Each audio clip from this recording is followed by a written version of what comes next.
आज हम जानेंगे कि पैदल चलते समय मंत्र जाप करने से क्या होता है, इसके क्या फ़ायदे हैं, इसके पीछे का क्या लॉजिक है। तो बहुत ही इम्पॉर्टेंट बात है, जब आप ध्यान की शुरुआत करेंगे तो ये चीज़ आपको बहुत आसानी से समझ में आ जाएगी।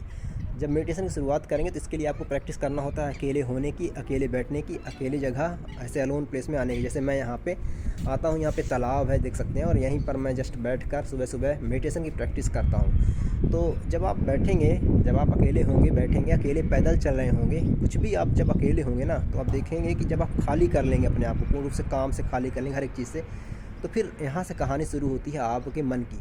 मन आपको कभी खाली होने नहीं देता है, मन आपको बिजी रखता है, वो आपको विचारों में उलझा के रखता है। तो आप होते तो हो यहाँ पर, बैठे तो हो, आपकी बॉडी तो है, बट आपका मन आपको ले जाता है विचारों की दुनिया में।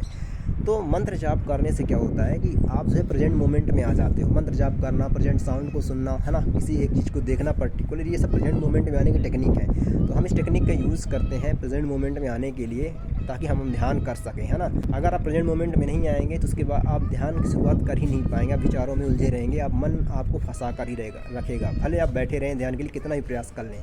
जैसे मैं यहाँ पर अभी पैदल चल रहा हूँ, यहाँ पर मैं पैदल सुबह सुबह आता हूँ चलने के लिए। मैं हर दिन आता हूँ पैदल चलने के लिए तालाब के किनारे, और यहीं पर मैं बैठ के ध्यान की प्रैक्टिस करता हूँ। वो चटाई हमारी रखी हुई है उधर साइड, है ना। तो यहीं पर आकर मैं प्रैक्टिस करता हूँ हर दिन तालाब के साइड में। और जब आप मंत्र जाप करते हैं, जैसे भगवान, जिस भी भगवान को आप मानते हैं उनका नाम जप कर सकते हैं। बाकी आप यदि ध्यान की शुरुआत कर रहे हैं तो भगवान शिव का नाम यदि जप करते हैं तो ये बहुत जल्दी आपको हेल्प मिलता है। जैसे कि ओम नमः शिवाय, ओम नमः शिवाय पैदल चलते हुए, तो आप प्रेजेंट मोमेंट में होते हैं और वास्तविक जो रियल वर्ल्ड है इससे कनेक्ट रहते हैं। जो भी साउंड है, जो भी एक्टिविटी हो रही है, यहाँ से कनेक्ट रहते हैं, आप विचारों की दुनिया में नहीं खोए रहते हैं, है ना। तो ये फ़ायदे हो जाते हैं मंत्र जाप करने से, प्रेजेंट साउंड को सुनने से, ये सारे फ़ायदे आपको मिलते हैं। तो इसीलिए आपको मंत्र जाप करना चाहिए जब आप मेडिटेशन की शुरुआत कर रहे हों, या फिर आप जो है तो मेडिटेशन की शुरुआत करने वाले हों, है ना। आप भगवान का नाम ही तो ले रहे हैं ना, जैसे कि ओम नमः शिवाय या राम राम, राधा राधा, जो भी आप जिस भी भगवान को मानते हैं, तो बस आप नाम ही तो ले रहे हैं। नाम लेते हैं तो इसके फ़ायदे ही हैं, नुकसान कुछ भी नहीं है।